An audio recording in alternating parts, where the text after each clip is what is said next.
Do we have any questions, please? Wow. That's a lot of questions. Who's a nice person? Oh, you're not a nice person, but I'll let you ask one. Go ahead. What's he going to ask? He is not nice at all. I know him well. Thank you, Mr. President. Yeah. Thank you for taking the time before flying home. You just said you believe the conflict between Israel and Iran is over. What makes you so confident it is?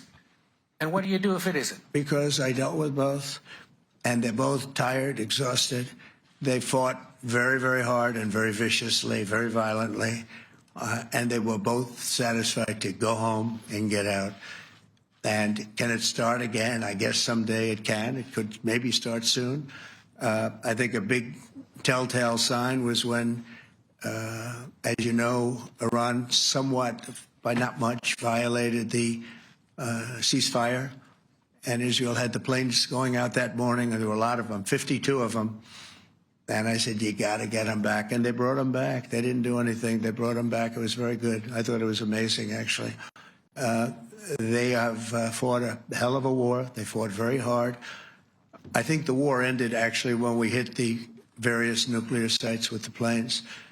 And I just hope you people can give these pilots, these are the best pilots in the world. They're the best shots in the world. They call them shots. That's what they are. And wait a minute. And I just hope you can give them the respect they deserve, because they came home to fake news. And like, oh, gee, there was hardly any damage. The things are decimated. So, but I think, no, I think they're very much finished. I think Israel's going to get back to doing what they do, and I think that Iran's going to get back. You know, Iran has a huge advantage. They have great oil, and they can do things. I don't see them getting back involved in the nuclear business anymore. I think they've had it. They've been at it for 20 years, and I don't see that happening either. Now, if it does, we're always there. It won't be me. It'll be somebody else, but we're there. We'll have to do something about it. Yes, please, go ahead. Go ahead. Oh, fake news, CNN? Oh, yeah, here we go. Wait till you hear this question. You should really say how great our soldiers and our warriors are. I think everyone appreciates our soldiers and our warriors. I do have two questions for you, Mr. President. You just cited Israeli intelligence on these attacks. Earlier, you said U.S. intelligence was inconclusive. Are you relying on Israeli intelligence for your assessment of the impact of the strikes? No, this is also Iran made the statement. And it's also, if you read the document that was given, that Pete can talk about if you'd like, the document said it could be very severe damage, but they didn't take that. They said it could be limited or it could be very severe. They really didn't know, other than to say it could be limited or it could be very, very severe. And you didn't choose to put that because it was very early after. Since then, we've collected additional intelligence. We've also spoken to people who have seen the site, and the site is obliterated. And we think everything nuclear is down there. They didn't take it out. Okay, question? Please, go ahead. Go ahead. Yeah. Blue dress. Thank you so much, Mr. President. Yesterday, you said China can now continue to purchase oil from Iran. Yeah. Are you giving up on your maximum pressure campaign? Because there's sanctions right now. With who? On Iran. No, look, they just had a war. The war was fought. They fought it bravely. I'm not giving up. They're in the oil business. I mean, I could stop it if I wanted. I could sell China the oil myself. I don't want to do that.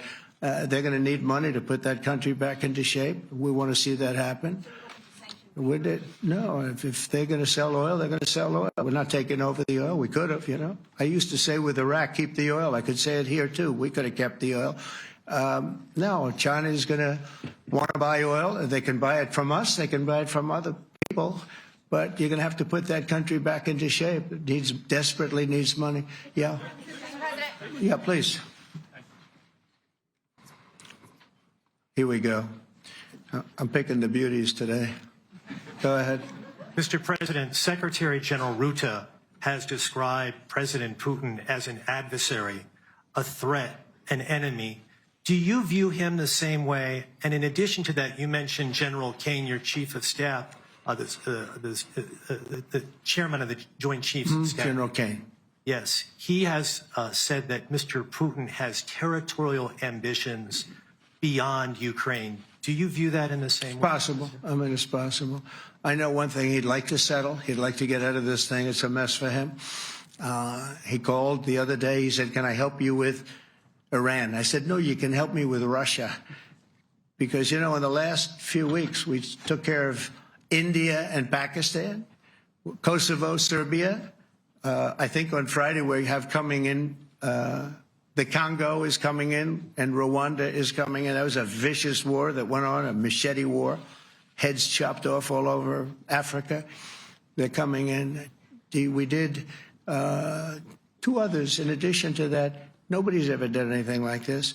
No, I consider him a person that's, I think, been misguided. I'm very surprised, actually. I thought we would have had that settled easy. I've settled 4 of them in the meantime. But he did call up, and he said, you know, he's close to Iran. He'd like to help us get a settlement. I said, no, no, you help me get a settlement with you, with Russia. And I think we're going to be doing that, too. Yeah, please. Go ahead, please. Thank you, Mr. President. You've made clear your position on what impact the strikes had. I wanted to ask you what is next with Iran. For instance, is there any indication from U.S. intelligence that Iran was able to move any material? No, just the opposite. We think we hit them so hard and so fast they didn't get to move. And if you knew about that material, it's very hard and very dangerous to move. It's called, in many people, they call it dust, but it's very, very heavy. It's very, very hard to move. And they were way down. You know, they're 30 stories down. They're literally 30, 35 stories down underground. You think you got it all? Oh, yeah, we think we got it. We think it's covered with granite, concrete, and steel. Can I ask you, are you interested in restarting negotiations with Iran? And if so, have they received? So our people, Marco could answer this, but our people are not, I'm not. The way I look at it, they fought, the war's done, and, you know, I could get a statement that they're not going to go nuclear. We're probably going to ask for that, but they're not going to be doing it. But they're not going to be doing it anyway. They've had it. They've had it. Now, maybe someday in the future we'll want that. But I've asked Marco, do you want to draw, I just asked him the question as we were walking on the stage, do you want to draw up a little agreement for them to sign? Because I think we can get them to sign it. I don't think it's necessary. Marco, do you want to talk about that, please? Well, Mr. President, I think President Trump has shown a willingness to meet and talk to anybody in the world who's interested in peace. I don't know of any president that's been as willing as he has to meet with anyone and talk about peace. We'd love to have peaceful relations with any country in the world. And so obviously that'll depend on Iran's willingness not just to engage in peace, but to negotiate directly with the United States, not through some third country or fourth country process. But I know of no president, probably in our modern history, that's sought peace more than President Trump has. Sounds like the door is open, but you're in no rush. Is that right? Sounds like the door is open. I'll tell you what, look, we're going to talk to them next week with Iran. We may sign an agreement. I don't know. To me, I don't think it's that necessary. I mean, they had a war, they fought. Now they're going back to their world. I don't care if I have an agreement or not. The only thing we'd be asking for is what we were asking for before about we want no nuclear, but we destroyed the nuclear.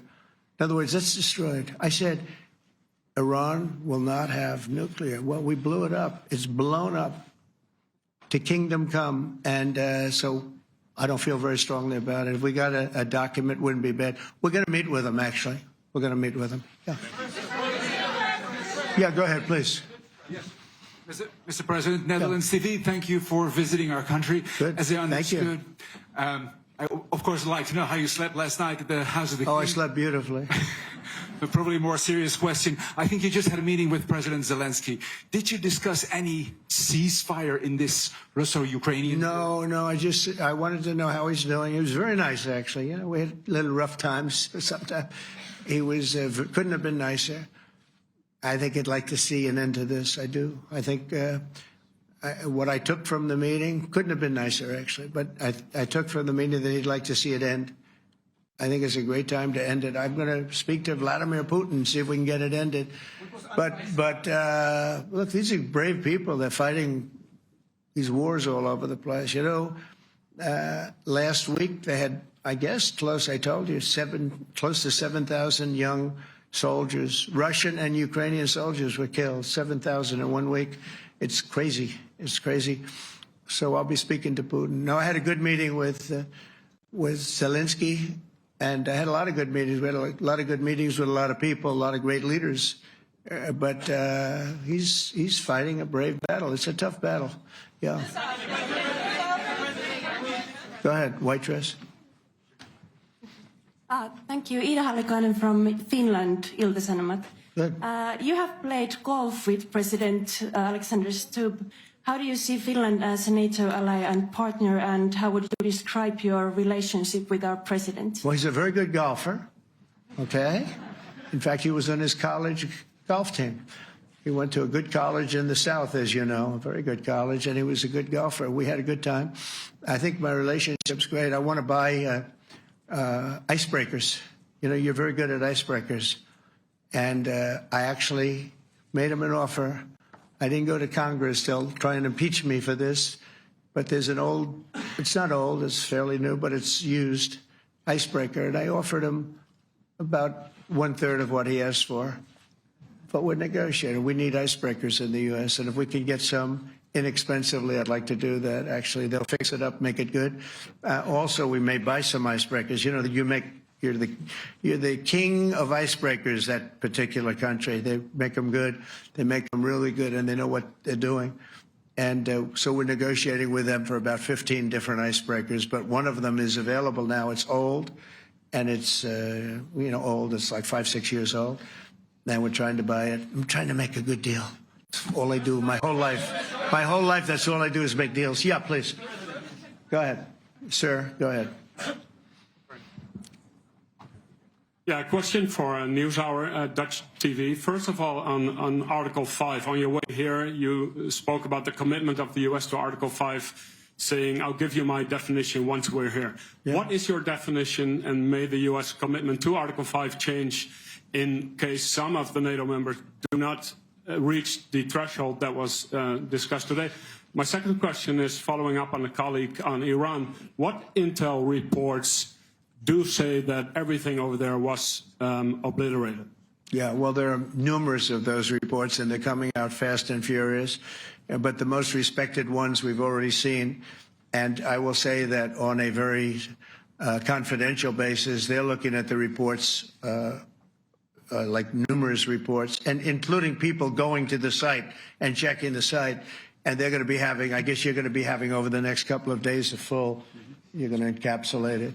But no, the site was obliterated, just like I said it was, and just like the pilots should be given credit for. As far as Article 5, look, when I came here because it was something I'm supposed to be doing, but I left here a little bit differently. I said, I watched the heads of these countries get up, and the love and the passion that they showed for their country was unbelievable. I've never seen quite anything like it.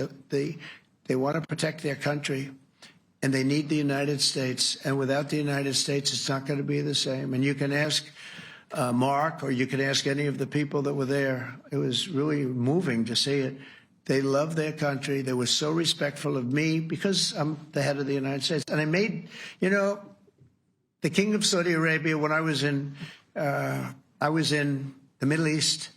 So I was in Qatar for a different reason, not a reason to get shot at. We were in there for economic development reasons, Qatar, UAE, and Saudi Arabia.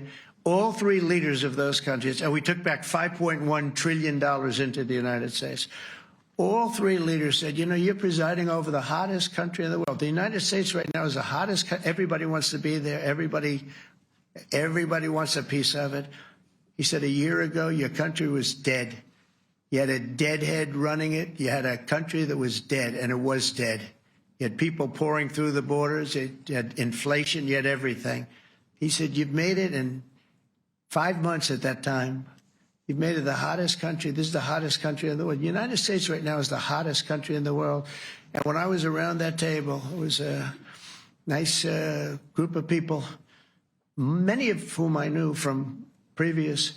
When I saw the passion they had for the country, almost everyone, and you probably have the tapes, it was very public, but almost every one of them said, thank God for the United States. Without the United States, they couldn't really have NATO. It wouldn't work.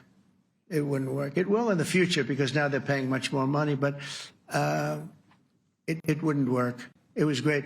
And I left here differently. I left here saying that these people really love their countries. It's not a ripoff, and we're here to help them protect their country. Okay, we'll do one or two more. Thank you, Mr. President. Yeah. A question on Spain. Are you satisfied with today's... Oh, I think Spain's terrible what they've done. No, I do. They're the only country that won't pay the full up. They want to stay at 2%. I think it's terrible. And, you know, they're doing very well. The economy is very well. And that economy could be blown right out of the water with something bad happening. You know, Spain is the only country that... Are you from Spain? Yeah. Good, congratulations. You're the only country that is not paying. I don't know what the problem is. I think it's too bad. So we'll make it up. You know what we're going to do? We're negotiating with Spain on a trade deal. We're going to make them pay twice as much. And I'm actually serious about that. We're going to make Spain... I like Spain. I have so many people from Spain that it's a great place and they're great people. But Spain is the only country out of all of the countries that refuses to pay. And, you know, so they want a little bit of a free ride. But they'll have to pay it back to us on trade because I'm not going to let that happen. It's unfair. It's unfair to NATO. All right, sir, please. Go ahead, right in the back. Yeah, you, tall one. The tall man. Mr. President, Johannes Petra from Austrian National Television. How are you? You once said that you would end the Ukraine war in 24 hours. You later said you said that sarcastically. Well, of course it was sarcastic. But you've now been in office for 5 months and 5 days. Why have you not been able to end the Ukraine war? Because it's more difficult than people would have any idea. Vladimir Putin has been more difficult. Frankly, I had some problems with Zelensky. You may have read about him. And it's been more difficult than other wars. I mean, look, we just ended a war in 12 days that was simmering for 30 years, frankly. We ended Rwanda and the Congo. It's coming to sign the documents. We've already signed basic documents, but they're coming, I think, to the White House on Friday. We ended Serbia was going to go at it. But maybe the most important of all, India and Pakistan. And that wasn't whether or not they may someday have nukes like we're talking about in the Middle East, like we're talking about with Israel and Iran. This is they have nuclear weapons. I ended that with a series of phone calls on trade. I said, look, if you're going to go fighting each other, it was getting very bad. You know how bad that last attack was. It was really bad. If you're going to go fighting each other, we're not doing any trade deal. No, no, no, you have to do a trade deal. I said, we're not doing any trade deal. And in fact, I had the general, who was very impressive. The general from Pakistan was in my office last week. You know, Prime Minister Modi is a great friend of mine. He's a great gentleman. He's a great man. And I got them to reason. I said, we're not doing a trade deal if you're going to fight. And if you're going to fight each other, we're not doing a trade deal. And you know what? They said, no, I want to do the trade deal. We stopped the nuclear war. Go ahead. Go ahead, Jeff. Here's another beauty, Jeff. He's a beauty, all right. Go ahead. Mr. President, to follow up on Ukraine, will the United States contribute any more money to Ukraine's defense this year to the $5 billion that allies are giving? And one question, you had another meeting with the Dutch opposition leader, Mr. Wilders. Can you tell us about that meeting? And are you upset about his anti-Muslim stance? I'm not upset about it. It's just his view. He's unhappy with the way things are going in this country and various countries. He was an opposition leader. And I was asked to meet with the opposition leader by the people that are running. I think they have some deal where if you have a meeting, you're supposed to meet with an opposition leader. I said, that's strange. We don't do that. But I met with I didn't know him. He seemed like a very nice guy, but he's in opposition to the current people, and that was set up by the current people. So I assume when I met with the Prime Minister, you're supposed to meet with the opposition. We'll have to try that sometime in our country. Let's not do it. But I thought he was very good. As far as money going, we'll see what happens. There's a lot of spirit. Look, Vladimir Putin really has to end that war. People are dying at levels that people haven't seen before for a long time. Go ahead. Go ahead. White shirt. Oh, she's all excited. So, BBC News Ukrainian. Where are you from? I'm from Ukraine. Oh. So my question to you is whether or not the US is ready to sell anti-air missile systems Patriot to Ukraine. We know that Russia has been pounding Ukraine really heavily right now. Are you living yourself now in Ukraine? My husband is there. Wow. And I can see you're very, it's amazing. And me with the kids, I'm in Warsaw actually, because he wanted me to be. Is your husband a soldier? No? He's there now? Yeah. Wow. That's rough stuff, right? That's tough. And you're living here? In Warsaw. And you're a reporter? I am. Good. So let me just tell you, they do want to have the missiles, okay, as they call them, the Patriots. And we're going to see if we can make some available, They're very hard to get. We need them too. We were supplying them to Israel, and they're very effective, 100% effective. Hard to believe how effective. And they do want that more than any other thing, as you probably know. That's a very good question, and I wish you a lot of luck. I mean, I can see it's very upsetting to you. So say hello to your husband, okay? Thank you. Go ahead. Thank you. Thank you, Mr. President. You were criticizing... Where are you from? Bloomberg News. Oh, Bloomberg. That's wonderful. You were criticizing the Federal Reserve Chair before coming to this summit. Yeah, I think he's terrible. I was wondering if you've begun interviewing different candidates for the Fed pick. Yeah, I know within 3 or 4 people who are going to pick. I mean, he goes up pretty soon, fortunately, because I think he's terrible.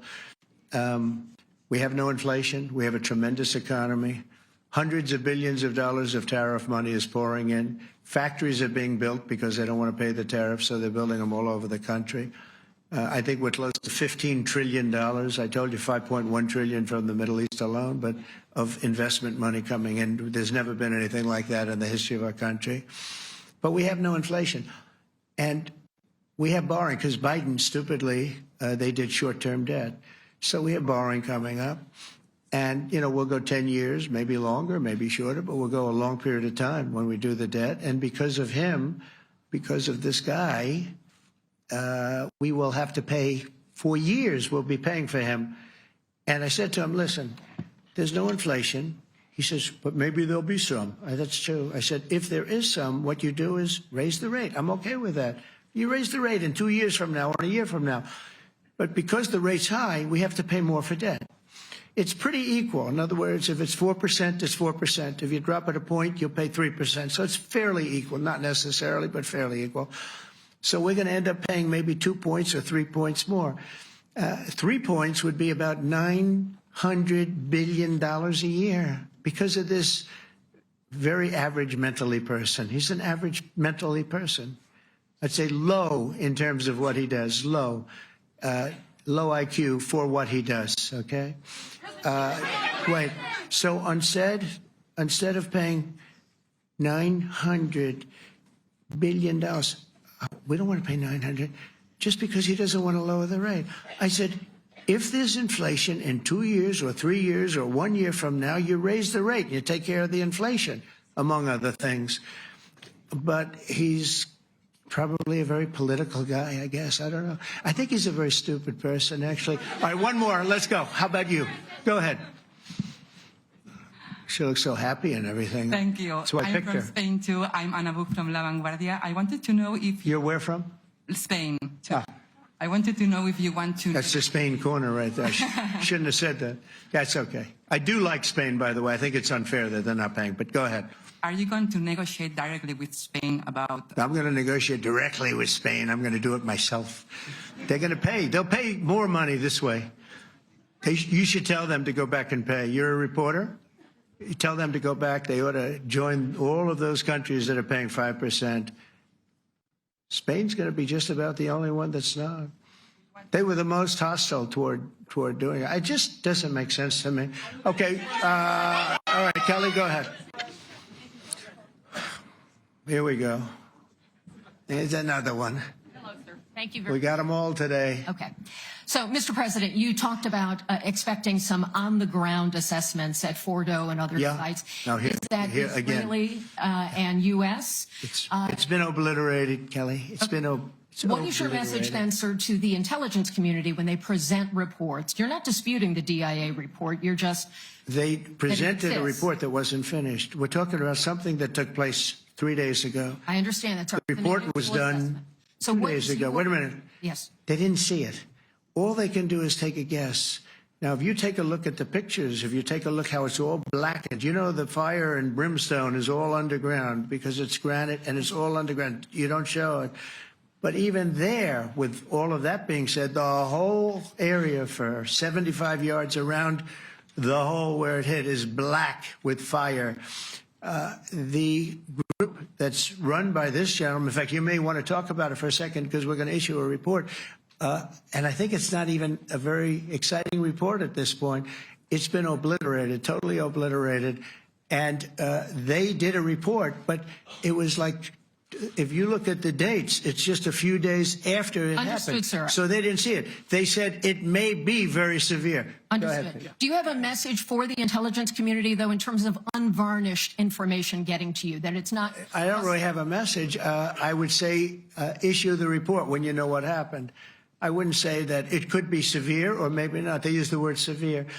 It could be severe or maybe it's not. So people like you picked up and said, oh, it's not severe. No, the report was not a complete report. Yeah, the message was probably wait till you know the answer before you... And sir, did you not have a public component to your Zelensky meeting for a tactical reason with President Putin? Let him answer this. Hello, Mr. Secretary. Yeah. There's a reason the president calls out fake news for what it is. These pilots, these refuelers, these fighters, these air defenders, the skill and the courage it took to go into enemy territory flying 36 hours on behalf of the American people and the world to take out a nuclear program is beyond what anyone in this audience can fathom. And then the instinct of CNN, the instinct of the New York Times is to try to find a way to spin it for their own political reasons to try to hurt President Trump or our country. They don't care what the troops think. They don't care what the world thinks. They want to spin it to try to make him look bad based on a leak. Of course, we've all seen plenty of leakers. And what do leakers do? They have agendas. And what do? Do they share the whole information or just the part that they want to introduce? And when they introduce that preliminary report that's deemed to be a low assessment, you know what a low assessment means? Low confidence in the data in that report. And why is there low confidence? Because all of the evidence of what was just bombed by 12 30,000-pound bombs is buried under a mountain, devastated and obliterated. So if you want to make an assessment of what happened at Fordo, you better get a big shovel and go really deep because Iran's nuclear program is obliterated. And somebody somewhere is trying to leak something to say, oh, with low confidence, we think maybe it's moderate. Those that dropped the bombs precisely in the right place know exactly what happened when that exploded. And you know who else knows? Iran. That's why they came to the table right away, because their nuclear capabilities have been set back beyond what they thought were possible because of the courage of a commander-in-chief who led our troops, despite what the fake news wants to say. But you're not disputing the report said what it said, even though it was initial. The report said what it said, and it was fine. It was severe, they think, but they had no idea. They shouldn't have issued a report until they did, but we've gotten the information. I think Pete said it better than you can say it. And, you know, you should be proud, you, especially you, should be proud of those pilots, and you shouldn't be trying to demean them. No, those pilots flew at great risk, a big chance that they'd never come back home and see their husbands or their wives. Let me just tell you, you and NBC, fake news, which is one of the worst, and CNN, New York Times, are all bad. They're sick. There's something wrong with them. But you know what? You should be praising those people instead of trying to find some.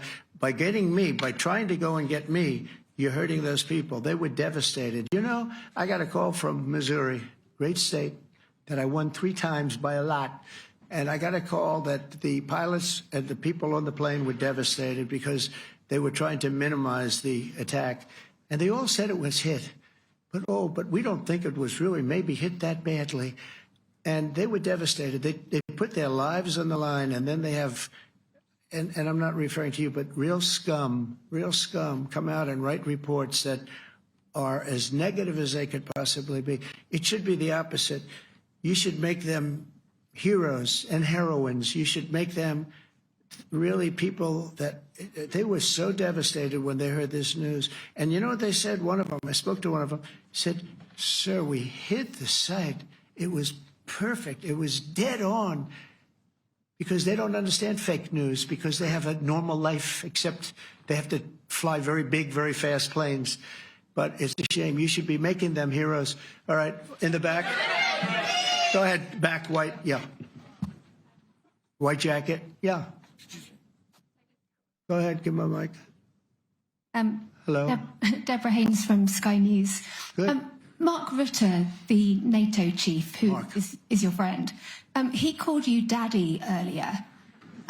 Do you regard your NATO allies as kind of children? No, he likes me. I think he likes me. If he doesn't, I'll let you know. I'll come back and I'll hit him hard, okay? No? He did it very affectionate. Daddy, you're my daddy. Do you regard your NATO allies, though, as kind of like children, and they're obviously listening to you and they're spending more, and you're obviously appreciative of that, but do you hope that actually they're going to be able to defend themselves, defend Europe on their own? I think they need help a little bit at the beginning, and I think they'll be able to, and I think they're going to remember this day. And this was a big day for NATO. You know, this was a very big day. They took it. One of the gentlemen said, "You know what? We've been trying to raise money raise the rate for 30 years," he said, 20 years, from almost the beginning. And he's been there for a long time. He said, "Until you came along, it never happened. What you did is amazing." It's been sort of an amazing day for a lot of reasons, but also for that. Yeah, go ahead. Do you think they can do it without you, though, in the future? Can they do it without ask Mark. States? I mean, you have to ask Mark, okay? So we're heading back. We're heading back. I want to thank these two gentlemen behind me. They're incredible people, both of them. They've done a fantastic job. And Susie's in the front, and she's done great. And Monica, thank you very much. It was quite an exciting time. And we're going to be heading back. We'll be back soon, and we'll see you in Washington, D.C. Remember this, we have the hottest country anywhere in the world. Thank you very much, everybody. Thank you.